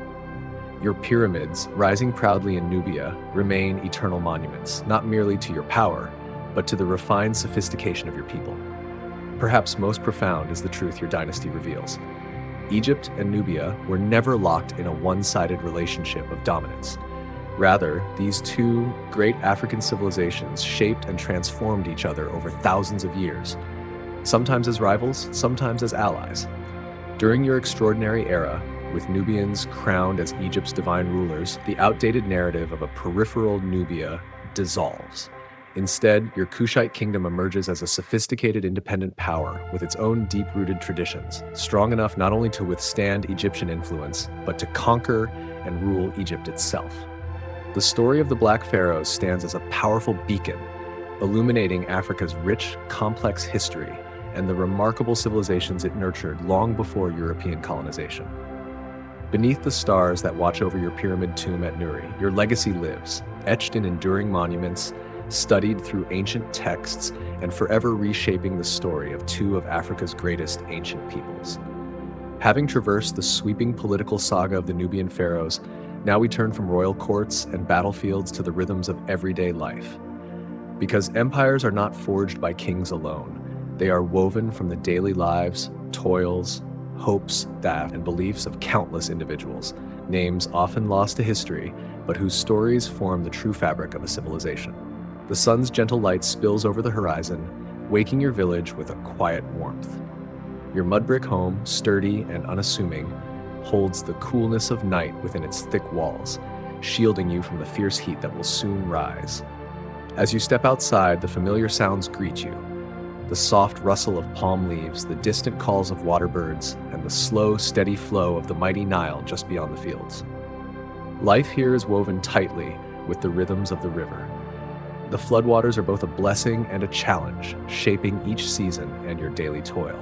As a farmer, you rise early, when the air is still fresh, to tend to the land that feeds your family and supports the kingdom's strength. With hands hardened by labor, you prepare the soil, turning earth that will cradle the seeds of sorghum and millet, the grains that have sustained your people for generations. These crops are not just food, they are a connection to the land and ancestors, resilient in the face of the harsh sun and shifting seasons. Water is life, and the shaduf, your simple wooden lever with a weighted arm, becomes an extension of your will, lifting precious water from the river to nourish fields that the flood does not reach. Sometimes oxen power larger irrigation systems, turning water wheels that seem to breathe life into the parched earth. Your work is unending yet filled with purpose. Repairing tools, maintaining channels, and safeguarding your harvest from the ever-present threat of pests and dryness are daily tasks, each one a small act of survival and hope. At night, you rest on the flat roof beneath the star-studded sky, the cool breeze whispering stories of gods and kings who once ruled beyond these fields. Though you are no pharaoh, your life pulses with the strength of your ancestors and the heartbeat of Kush itself, a kingdom rising proudly between the third and fourth cataracts, where the Nile's blessing shapes every dawn. If you're a woman in this household, your morning begins with food preparation. Using a stone grinding pallet, a technology unchanged for thousands of years, you grind sorghum or millet into flour for the day's bread. This is physically demanding work, requiring strength and endurance as you push the grinding stone back and forth across the base stone for up to an hour to produce enough flour for your family. The bread you make isn't the raised loaves familiar to Egyptians, but flatter, denser cakes cooked on a clay griddle over an open fire. Sometimes you might add honey or dates for special occasions, but most days it's simply the plain staple that provides most of your family's calories. While the main meal is being prepared, children are sent to collect water from the Nile or from community wells. Water carriers balanced on heads are a common sight, with young girls learning this skill from an early age. The water not only serves for drinking and cooking, but also for the ritual washing that precedes prayers in this increasingly Amun-centered religious culture. If your family has animals, perhaps a few goats, sheep, or chickens, they need tending as well. Livestock represents wealth and food security in this agricultural society. Cattle are especially prized, though typically only the more affluent families own them. For most ordinary households, smaller animals provide occasional meat, milk, and eggs to supplement the grain-based diet. By mid-morning, the day's heat begins to build.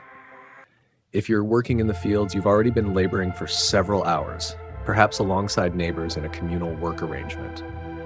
Agricultural labor is often organized collectively, with families helping each other during critical planting and harvesting times. The social structure of Nubian villages maintains some egalitarian principles, despite the highly stratified nature of the broader kingdom. Village elders make many local decisions through consensus, though all ultimately answer to officials appointed by the Pharaoh's administration. Land ownership follows complex patterns, with some plots held communally and others allocated to specific families. If you're not a farmer, you might be involved in one of the many specialized crafts essential to Nubian society. Pottery production is especially important. Nubian ceramics are not just useful items, they're works of art, with unique decorative patterns that archaeologists can still identify thousands of years later.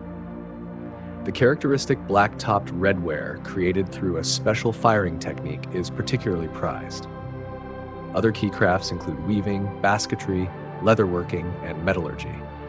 Among these, gold working holds a special place in the Kushite kingdom, which controls some of the richest gold-producing regions. Gold is not merely hoarded in royal treasuries, it adorns jewelry worn across all levels of society. Yet, the amount and quality vary greatly depending on one's social status, reflecting the complex layers of Kushite culture. By midday, the sun's relentless heat forces work to pause. Families seek refuge in shaded areas to share the main meal of the day. This meal often features bread, beer, and a vegetable stew seasoned with local herbs and spices. Meat is a luxury reserved for special occasions. The beer consumed is far from what modern palates know. It is thick, nourishing, and low in alcohol, more a staple food than a simple drink. Everyone, even children, drinks it, for it is often safer than water and provides vital calories and nutrients. After this respite, as the afternoon cools, work resumes. For children, formal education is a privilege reserved mainly for those in elite families connected to temples or government institutions. These privileged few learn to read and write both Egyptian hieroglyphs and the indigenous Meroitic script, which flourishes more fully after the 25th dynasty. For most children, learning is practical and hands-on. They acquire skills by working alongside their parents and community adults. Boys typically follow their father's trade, while girls learn domestic arts and crafts from their mothers and female relatives. As the day winds down, village life awakens anew. The marketplace becomes a hub of activity in the cooler evening hours. Here, people barter, exchanging surplus produce, handmade crafts, and goods essential for daily life. While most exchanges are barter-based, the Kushite kingdom employs standardized values for larger transactions. Gold rings of precise weights serve as currency among merchants and for tax payments to royal officials. Speaking of taxes, the reach of the pharaoh extends even to distant villages, where officials regularly collect a portion of harvests or production.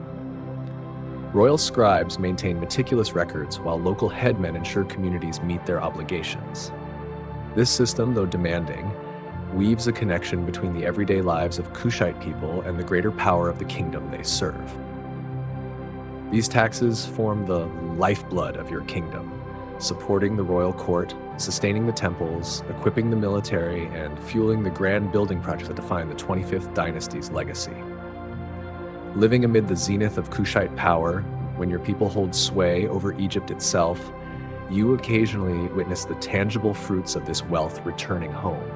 Irrigation systems that tame the Nile's waters, grain storage facilities safeguarding the harvest, and temples rising as beacons of faith and culture.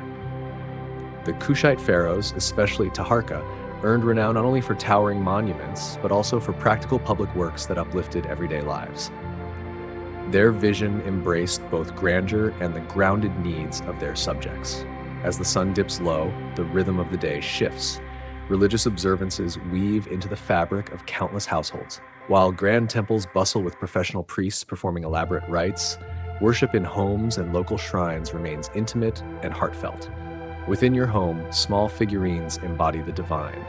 Amun-Ra, Isis, Hathor from the Egyptian pantheon, alongside Nubian gods like Apetamak, the fierce lion-headed warrior.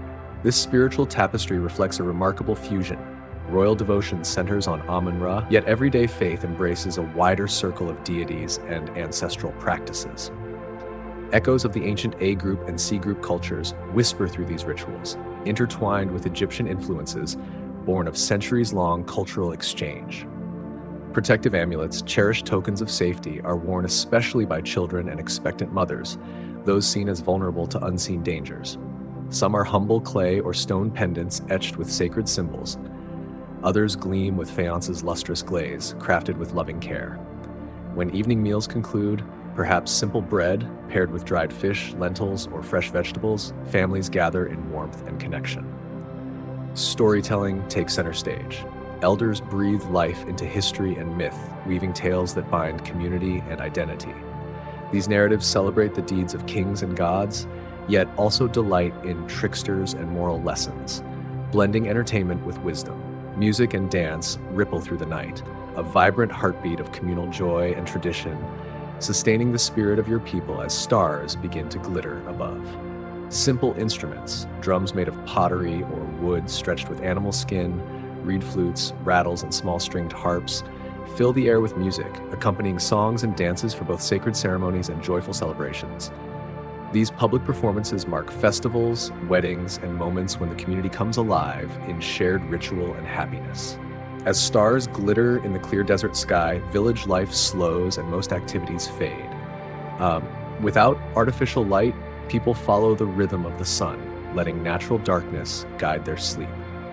During the hottest times of the year, many families sleep on flat rooftops, spreading reed mats beneath the cool evening breeze, finding comfort under the vast expanse of night. This cycle of life pulses with the seasons. The agricultural calendar shapes the year's rhythm. Intense labor during planting and harvest gives way to gentler times. Religious festivals punctuate these moments, marking the Nile's flood, the bounty of the harvest, and celestial events like solstices binding people's lives to the earth and sky. If you live in a bustling city like Napata instead of a quiet village, your daily world shifts dramatically. Cities serve as centers of administration, religion, and trade. Occupations become specialized, and social ranks more defined. In urban life, scribes meticulously record taxes, inventory temple treasures, and draft letters for the royal administration. Priests maintain the spiritual pulse within magnificent temple complexes. Skilled craftspeople create fine jewelry, ornate weapons, cosmetics, and exquisite furnishings for the elite, showing their artistry in every detail. The social hierarchy reveals itself clearly in the city. While villages hold on to some equal traditions, urban centers display sharp divisions. The royal court, nobles, priests, merchants, artisans, and laborers each live distinct lives. This separation shows in the homes they inhabit, the clothes they wear, the food they eat, and the resources they can access. At the summit of this pyramid is the royal court, where life follows strict protocols. From the way one approaches the pharaoh to who may speak in council chambers, every detail is governed, reflecting the power and order that sustains the kingdom. The king's day unfolds as a carefully woven tapestry of ceremonies and sacred rituals, interlaced with the unyielding demands of governance. Every moment is a balancing act between divine duty and earthly responsibility. Beneath him stand the high officials and nobles, pillars of power whose influence shapes the kingdom's workings. Many inherit their positions, passing authority from father to son, building powerful families whose fortunes rise and fall with royal favor. Their grand residences, sprawling compounds centered around open courtyards, speak silently of their status. Fine linen garments drape their bodies, and gold jewelry glints, a testament to wealth and prestige. Among these elites are the priests, guardians of the sacred, especially those serving in the towering temples dedicated to Amun-Ra, the great sun god. These temple complexes are cities within cities, bustling with their own economies, workshops, and intricate administration. Some priests serve in rotation, their time limited but sacred. Others hold lifelong posts, their specialized knowledge of rituals and ancient texts marking them as keepers of eternal wisdom. The middle class is shaped by merchants and skilled artisans, those who animate the bustling trade routes linking the kingdom to the wider world. Exotic goods flow in, fragrant incense from Punt, sturdy timber from Lebanon, gleaming copper from Sinai, and rare treasures like ivory and exotic animals, from Central Africa. Control over this trade channels wealth and influence into the hands of families and guilds who hold the keys to commerce. Yet beneath the glittering surface, urban laborers, the builders, porters, and servants who sustain daily life, face harsher realities. Though not slaves in the strictest sense, slavery exists, but primarily for prisoners of war and their descendants. Their livelihoods depend entirely on steady work. Illness or injury threatens their fragile economic security, casting shadows over their daily struggle. Housing mirrors these social divides. The elite enjoy multiple roomed homes wrapped around airy courtyards, walls plastered and painted with care, adorned with art and spaces set aside for different uses. Middle-class families dwell in smaller houses, yet still divided into rooms designed for distinct purposes. The urban poor crowd into single-room homes, often shared among extended families squeezed into tight, bustling neighborhoods. Even clothing is a language of status, a visual signal worn close to the skin telling a story of privilege, labor, and place in the kingdom's complex social order. The elite wear fine linen garments, often pleated and adorned with colorful borders. Gold jewelry, including heavy collars and bracelets, completes their outfits, each piece shimmering with the weight of status and tradition. Ordinary people make do with simpler linen or cotton clothing, modestly decorated with beads, faience, or copper, humble adornments that still carry personal and cultural meaning. Children often go naked or nearly so until puberty, a practical adaptation to the relentless heat that defines the land. Personal appearance commands careful attention across all social classes. Nubian hairstyles are elaborate and distinctive, with intricate braided patterns that speak volumes, marking age, social status, and regional identity. Both men and women anoint their skin with oils, not only to shield themselves from the fierce sun, but also to maintain a radiant, healthy glow. Cosmetics serve a dual purpose: practical protection and aesthetic enhancement. Kohl, the dark mineral pigment that lines the eyes, reduces glare and wards off infections while adding an alluring touch of elegance. For women in Kushite society, roles vary according to social standing. Elite women wield considerable influence, especially those connected to the royal family or holding sacred religious offices. The esteemed institution of the god's wife of Amun, controlled by Kushite princesses during the 25th dynasty, is one of the highest positions attainable by women in the ancient world, imbued with both spiritual authority and significant political power. Ordinary women manage households, contribute to agricultural labor, and often specialize in crafts such as pottery and textile production. Evidence suggests Nubian society granted women greater autonomy than their Egyptian contemporaries, particularly regarding legal rights like property ownership. In Kushite art, female figures are portrayed in a broader variety of active roles, reflecting a society where women's presence was both visible and vital. Health and medicine in Kush combine practical knowledge with spiritual beliefs. Some herbal remedies wield genuine healing power, while other treatments depend on ritual and divine intervention. Life expectancy, by modern standards, is brief, perhaps 30 to 40 years on average, with high infant mortality and significant risks associated with childbirth. Now imagine the profound changes that unfolded when the Kushite pharaohs lost control of Egypt after the Assyrian invasions. The kingdom contracted back to its Nubian heartland, with the royal court permanently established at Napata, a resilient center of culture and power amid shifting tides of history. While this marks a political setback, daily life for ordinary people in the Nubian territories carries on much as before, a testament to resilience amid change. The loss of Egyptian resources demands adaptation. With access to Egyptian luxury goods curtailed, local alternatives arise. Craftsmen and traders innovate to meet new needs. The architecture of temples and palaces begins to transform, blending indigenous Nubian styles with the Egyptian-influenced grandeur that defined the 25th dynasty. Religion evolves subtly but meaningfully. Amun-Ra remains the principal deity, yet native gods such as Apetamak gain greater prominence.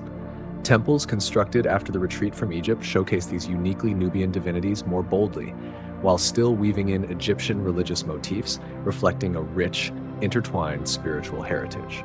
The kingdom's center of gravity gradually shifts southward. Around 300 BCE, the royal capital moves from Napata to Meroe, deeper along the Nile, a landmark transition scholars call the shift from the Napatan to the Meroitic period. Meroe blossoms into a thriving iron production hub with numerous furnaces refining ore from nearby mines. This technological edge bolsters the kingdom's economy, helping Kush maintain independence despite the loss of Egyptian territories. The distinctive Nubian pyramids, characterized by their steep sides, continue to rise, not at El Kuru or Nuri, but near Meroe, honoring rulers and elites in new grounds. The Meroitic period also witnesses the flourishing of an indigenous writing system, the Meroitic script. Though inspired by Egyptian hieroglyphs, it uniquely represents the Kushite language, a distinct tongue entirely separate from Egyptian. Official inscriptions now appear in both Egyptian hieroglyphics and Meroitic script, a powerful symbol of the kingdom's dual cultural identity. Trade routes adjust accordingly. Greater focus turns toward connections with Central Africa and the Red Sea, even as Mediterranean links persist. Exotic goods continue to flow through Kush, with rare treasures arriving from distant lands such as India and China, brought via Red Sea ports and overland paths, underscoring Kush's enduring place in ancient global networks. Throughout these profound transitions, certain distinctive aspects of Kushite culture endure with steadfast resilience. The famed Nubian archers continue to uphold their legendary excellence, serving as the very backbone of the kingdom's military might.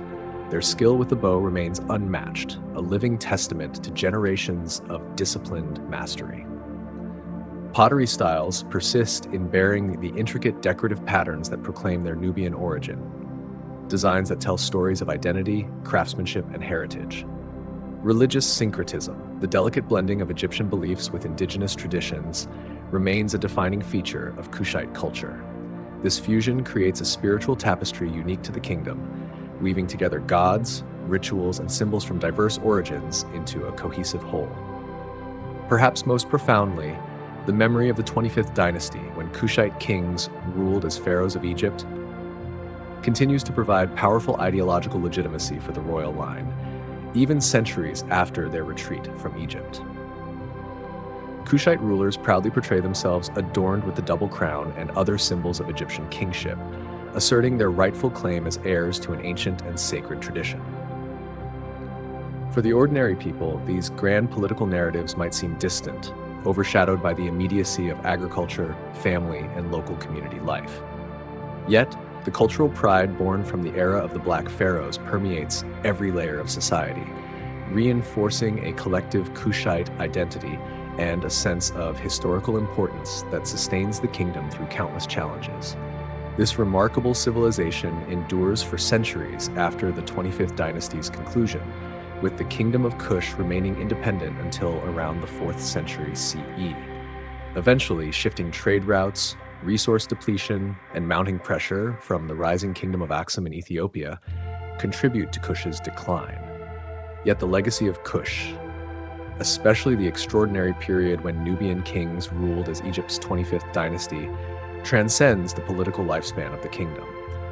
Archaeological discoveries continue to unveil the sophistication of this African civilization, challenging earlier historical narratives that marginalized Nubia's role or reduced it to a mere cultural satellite of Egypt. The story of the Black Pharaohs and their kingdom stands as a powerful testament to Africa's rich and complex pre-colonial history, a narrative of sophisticated states boasting monumental architecture, unique artistic traditions, complex religious systems, and extensive trade networks. Far from peripheral to world history, Nubia and its extraordinary 25th dynasty represent a central chapter in the grand development of ancient civilization. As our journey through the world of the Nubian Black Pharaohs draws to a close, we reflect on how this remarkable chapter of history was nearly lost, then rediscovered, and what it reveals about our understanding of ancient Africa and world history today. The story of how the Black Pharaohs' legacy survived across millennia is perhaps as captivating as the reign itself. Now imagine standing in the scorching desert of northern Sudan. The year is 1842, and you are a European explorer named Carl Richard Lepsius. The ruins before you are breathtaking. Dozens of steep-sided pyramids rising from the sand, temples adorned with columns covered in intricate hieroglyphics, and statues of kings long forgotten by time. Yet, almost no one in Europe or America knows these monuments exist. For centuries, Western history focused narrowly on Greece and Rome, while Egypt's sophisticated southern neighbor, Nubia, was largely ignored. When Nubia was mentioned at all, it was dismissed as a primitive cultural backwater, valued only as Egypt's source of gold and slaves.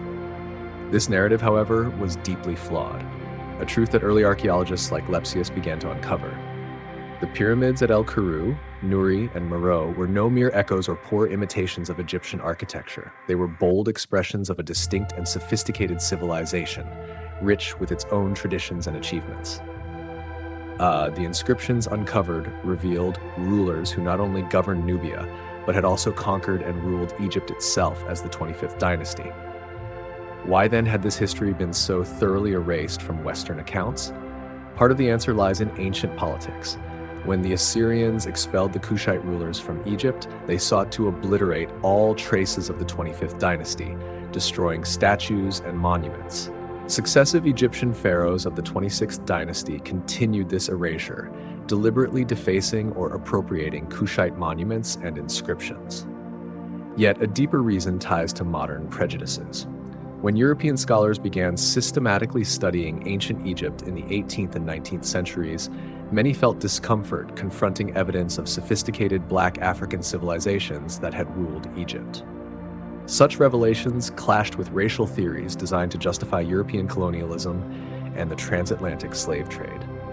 As one prominent 19th century scholar bluntly stated upon facing evidence of Nubia's achievements, "I cannot recognize in the people portrayed the Negro type. The so-called Ethiopian dynasty was not of Negro, but Hamitic origin." This denial did more than distort history. It attempted to erase a vital chapter of African achievement and humanity's shared heritage. This striking statement lays bare the profound impact racial prejudice had on historical scholarship, skewing supposedly objective analysis to dismiss or diminish Nubian achievements. Time and again, scholars sought to deny Nubia its rightful place in history, attributing its remarkable legacy instead to external non-African influences. Yet the resilience of archaeological evidence refused to be silenced. Throughout the 20th century, relentless excavations peeled back layers of time, gradually revealing Nubia's rich and complex past. The construction of the Aswan High Dam in the 1960s, which threatened to submerge countless ancient Nubian sites beneath the rising waters of Lake Nasser, sparked an urgent wave of archaeological rescue efforts. These endeavors dramatically expanded our understanding of the region's history and cultural depth. Today, museums across the globe proudly exhibit stunning Nubian artifacts that testify to the kingdom's sophistication and artistry.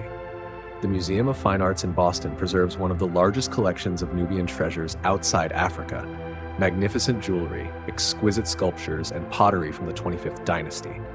The British Museum holds the famed Shabaka stone, bearing theological texts essential to understanding ancient belief systems. In Khartoum, the National Museum of Sudan displays spectacular finds from royal tombs and temples, preserving the memory of Kush's grandeur. Yet perhaps the most powerful testimony to Kushite accomplishment lies in the very monuments they left behind.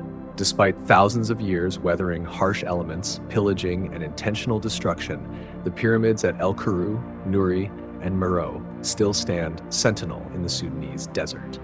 The columns raised by Pharaoh Taharka still soar toward the heavens at Karnak. The sprawling temple complexes at Jebel Barkal continue to inspire awe at the foot of the sacred mountain. These enduring relics whisper stories of a remarkable kingdom and its 25th dynasty of Black pharaohs, a dynasty whose legacy reshapes our understanding of ancient history and African civilization. Foremost, the 25th dynasty marks a singular turning point in the long-standing power dynamics between Egypt and Nubia. For centuries, Egypt had dominated, sometimes ruling Nubian lands as a colonial overlord. Yet, the rise of Kushite kings who conquered Egypt and ascended as pharaohs reveals that African political power was fluid and dynamic, with influence shifting over time across regions and peoples. Secondly, the Kushite era exemplifies a sophisticated cultural symbiosis rather than mere domination. The Nubian pharaohs did not seek to erase Egyptian traditions, rather they embraced and championed them. Through restoration of temples and revival of ancient rituals, They position themselves as guardians and revitalizers of the sacred Egyptian heritage. In these ways, the Kushite dynasty teaches us that history is not fixed, but a living dialogue where cultures meet, blend, and evolve, and where the stories of Africa hold an indispensable place in the grand tapestry of human civilization. They adopted elements of Egyptian royal iconography while maintaining distinctive Nubian features in their self-representation. This cultural synthesis is particularly evident in art and architecture. Kushite royal statuary combines Egyptian poses and symbolism with distinctively Nubian features, broader faces, fuller lips, and different crown types. Temple architecture incorporates Egyptian elements like pylons and hypostyle halls, but with proportions and decorative details that mark them as uniquely Kushite creations. The ram-headed sphinxes that line the approaches to Kushite temples represent Amun, the deity central to both Egyptian and Nubian religion. But their stocky proportions and distinctive decorative elements are unmistakably Nubian. This wasn't simple imitation, but creative adaptation, blending traditions to create something new. Third, the religious policies of the 25th dynasty had lasting impacts on Egyptian theology. The Kushite pharaohs' emphasis on traditional worship, particularly their focus on Amun and the Theban theological system, helped preserve ancient religious texts and practices that might otherwise have been lost during Egypt's politically fragmented Third Intermediate period. The famous Shabaka stone, commissioned by the second Kushite pharaoh, preserves the only known copy of the Memphite theology, a crucial text for understanding ancient Egyptian conceptions of creation. By having this text carved in stone, Shabaka ensured its survival for over 2,500 years, providing modern scholars with invaluable insights into Egyptian religious thought. Fourth, the practical achievements of the Kushite rulers, particularly Taharqa, improved daily life for ordinary people. Beyond monumental buildings, they constructed and repaired irrigation systems, dug wells, and built grain storage facilities. These practical works increased agricultural productivity and improved water management, directly benefiting communities throughout Egypt and Nubia. Fifth, the Kushite period saw important technological innovations, particularly in metallurgy. While the 25th dynasty itself preceded the height of Nubian iron production, which flourished later at Meroe, it laid the groundwork for these developments by strengthening the kingdom's economic and political foundations. The later Kushite mastery of ironwork, with hundreds of smelting furnaces producing tools and weapons, stands as one of Africa's most remarkable technological achievements. This innovation not only strengthened their economy, but also secured their position as a formidable power in the ancient world. Equally significant are the international relations of the 25th dynasty, which reveal Nubia's deep integration into a wider global system. Through diplomatic and military engagements with Assyria, Judah, and other Near Eastern powers, Kush asserted itself as a recognized and respected player on the international stage. These interactions demonstrate that Nubia was far from isolated. It was actively involved in the complex politics of the Mediterranean and Near East. The biblical mention of Tirhaka, king of Ethiopia, known historically as Taharqa, coming to Judah's aid against Assyria is not merely a religious reference. It's evidence of genuine political and military alliances that shaped the trajectory of an entire region's history. Nubia under the 25th dynasty thrived within an extensive network of trade, diplomacy, and conflict that stretched from Mesopotamia to the Mediterranean and deep into Africa, illustrating the kingdom's far-reaching influence. Perhaps most fundamentally, the story of the Black Pharaohs challenges and reshapes traditional narratives about ancient Africa. The sophisticated state structures, monumental architecture, complex religious institutions, and vibrant international diplomacy of Kushite Nubia directly contradict colonial-era depictions of pre-colonial Africa as lacking political complexity or cultural achievement. Recognizing Nubia's accomplishments requires appreciating them on their own merits, not merely as a counterpart or subordinate to Egypt or other non-African civilizations. Kush's remarkable history spans over 2 millennia, outlasting even the Roman Empire. Its unique artistic traditions, architectural innovations, and technological advancements represent vital contributions to global human heritage. What makes the 25th dynasty especially significant is how it embodies the intricate relationship between two of Africa's greatest ancient civilizations. Rather than viewing Egypt and Nubia as entirely separate or depicting Nubia as merely peripheral, the Kushite rule period reveals their deep interconnection and mutual influence. So, what became of this extraordinary kingdom after the 25th dynasty? Although the Assyrians expelled the Kushites from Egypt around 656 BCE, the kingdom of Kush endured and flourished in its Nubian homeland for nearly another millennium. The royal capital eventually shifted from Napata to Meroe, further south along the Nile, where iron production emerged as a cornerstone of the economy. Through resilience and innovation, Kush continued to shape the cultural and political landscape of Northeast Africa long after its brief rule over Egypt had ended. During the Meroitic period, the kingdom steadfastly preserved many cultural traditions laid down during the 25th dynasty. Kings were laid to rest in pyramid burials. Amun was worshipped alongside native deities like Apetamak, the fierce lion-headed god, and the art that flourished beautifully blended Egyptian and Nubian styles. It was also during this era that the Meroitic script fully blossomed, a written language derived from Egyptian hieroglyphics, yet uniquely crafted to express the Kushite tongue. Remarkably, Kushite queens bearing the title Kandake, known in Greek and Roman texts as Candace, rose to remarkable power. These formidable women ruled not merely as consorts but as sovereigns in their own right.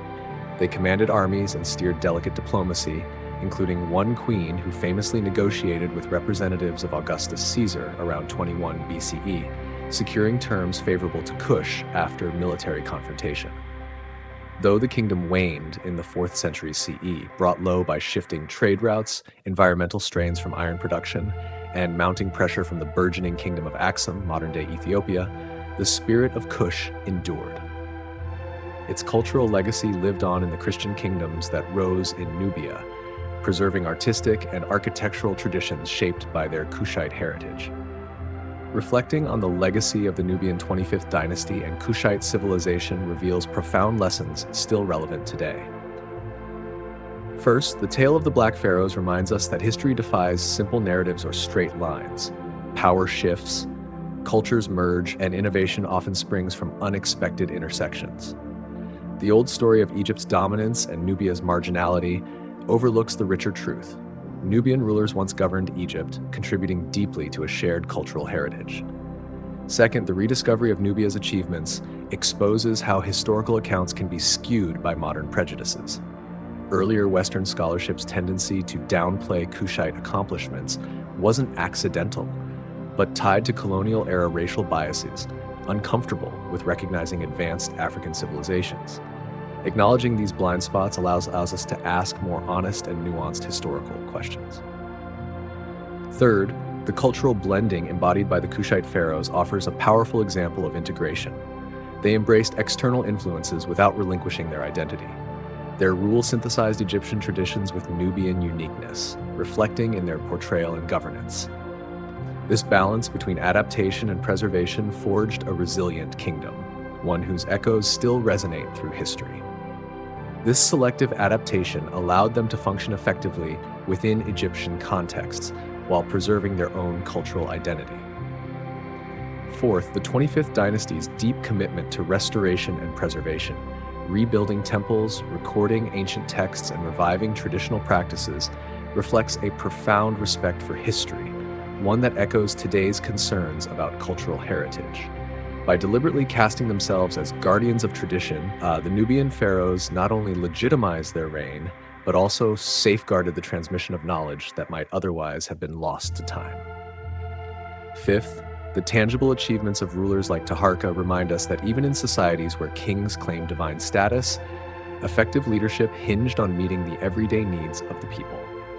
The irrigation systems, wells, and grain storage facilities built during the 25th dynasty likely earned more popular support than lofty theological claims or monumental architecture ever could. Finally, the legacy of the Black Pharaohs enriches our understanding of Africa's pre-colonial history with greater accuracy and nuance. Instead of viewing the continent as a blank canvas awaiting European discovery, or assuming that meaningful progress originated elsewhere, recognizing Nubia's accomplishments restores agency and complexity to African narratives. The pyramids that rise from the Sudanese desert, the colossal statues of Kushite kings, and the temples crowned with ram-headed sphinxes, these are not mere curiosities or marginal notes to Egyptian history. They stand as powerful monuments to one of the world's great ancient civilizations. That this history remained hidden for so long reveals more about modern biases than Nubia's true importance. Today, ongoing archaeological discoveries in Sudan continue to deepen and expand our understanding of Kushite civilization, shining new light on a rich and vibrant past. Advanced techniques like satellite imaging, geophysical surveys, and DNA analysis are now peeling back the layers of time, revealing new truths about a kingdom that has long fascinated scholars. Each discovery sharpens our understanding of this extraordinary African civilization and its dynasty of Black Pharaohs. For the people of modern Sudan, this ancient legacy is more than history. It is a vital thread connecting them to their roots, a source of deep pride. Despite political challenges that have at times hindered archaeological efforts and preservation, many Sudanese embrace their land as the cradle of this refined and sophisticated culture. The pyramids of Meroe, proudly displayed on Sudanese currency and featured in tourism campaigns, stand as enduring symbols of national identity and cultural achievement. Across the border in Egypt, there is a growing recognition of the Kushite impact on the country's rich pharaonic heritage. The 25th dynasty is no longer relegated to the margins of history, but honored within exhibitions and educational narratives as a time of religious renewal and cultural blossoming, not merely a foreign interruption. For the world at large, the story of the Black Pharaohs challenges simplistic histories. It shines a light on Africa's foundational role in early civilization, uncovers the intricate tapestry of ancient cross-cultural exchanges, and reminds us that power and influence have always transcended geographic and ethnic boundaries. As we close this chapter on the Nubian Black Pharaohs, the deepest lesson is one of reverence. Reverence for human ingenuity, endurance, and creativity spanning centuries and continents. The kings and queens of Kush, the sculptors who breathed life into stone statues, the priests who guarded sacred temples, the engineers who raised monumental pyramids, and the countless ordinary people who sustained this civilization, all contributed to a vibrant legacy etched into human history. When you gaze upon the pyramids at Meroe, the ram-headed sphinxes of Jebel Barkal, or the statue face of Taharqa in a museum, remember, you are witnessing more than artifacts. You are witnessing the legacy of rulers who reshaped the relationship between two great African cultures, who preserved ancient wisdom while forging new cultural synthesis, and who built monuments that defy the erosion of time. The story of the Black Pharaohs reminds us that history's full tapestry is woven from many threads that conventional narratives have too often left unseen. By recovering and appreciating these overlooked stories, we gain a richer, more accurate understanding of our shared human past. As the stars shine over the ancient pyramids of Nuri and El Kuhuru, where the Nubian pharaohs lie in their eternal rest, their legacy continues to inspire new generations of scholars, artists, and ordinary people, all fascinated by this remarkable chapter in Africa's long and complex history. The Black Pharaohs may have ruled nearly 3,000 years ago, but their achievements and the questions they raise about power, identity, and cultural exchange remain deeply relevant today. And perhaps that's the greatest testament to their significance. Not just that they ruled both Egypt and Nubia for a century, not just that they built monuments that still stand, but that their story continues to challenge us to think more deeply and inclusively about the ancient world and the diverse civilizations that shaped it. As you drift towards sleep, imagine once more the procession of a Nubian pharaoh through the grand temple at Karnak, the sun glinting off golden regalia, the priests chanting ancient prayers, the crowds watching in awe. This wasn't an aberration in history, but part of its rich tapestry, a moment when the traditional narrative shifted, when the conquered became conquerors, when the cultural current flowed southward as well as north. In that image lies a powerful reminder that history's path is never straight or simple, that power shifts in unexpected ways, and that human achievement knows no geographical or racial boundaries. The story of the Black Pharaohs, long obscured, has re-emerged to take its rightful place in our understanding of the ancient world, a testament to Africa's central role in the development of human civilization. Thank you for joining me on this journey through the resilient and remarkable kingdom of Kush and the legendary Nubian pharaohs. I hope the content has given you deeper insights and a genuine appreciation for this vibrant, yet often overlooked ancient civilization. Are you satisfied with what you've learned so far? Please share your thoughts and what resonated most with you in the comments below. If you enjoyed this video, please leave a comment, and don't forget to like, share, and subscribe to our YouTube channel so you won't miss the exciting content ahead. Wishing you a peaceful evening and a good night's rest. Sleep well.